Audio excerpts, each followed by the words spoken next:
తెలంగాణలో 9 సంవత్సరాల్లో ఎప్పుడు ఎండని పంటలు నేడు ఎండుతున్నాయి, నెలలు బీడుబారుతున్నాయి. ఓ రైతన్న చుట్టూ నీరు లేక పాట వింటూ కేసీఆర్ని తలుచుకుంటూ కంట నీరు పెట్టుకున్న ఒక వీడియో ఇంటర్నెట్లో వైరల్ అవుతుంది. తనకి తెలియకుండా తీసిన వీడియోలో రైతన్న గోస స్పష్టంగా కనిపిస్తుంది. అన్నా కేసీఆర్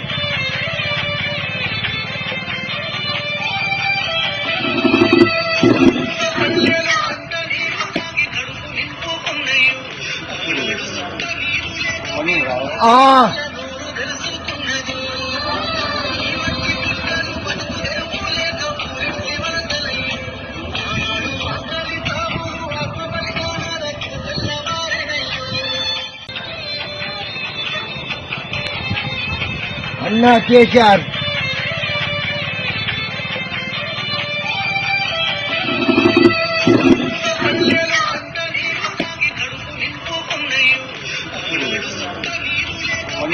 ఆ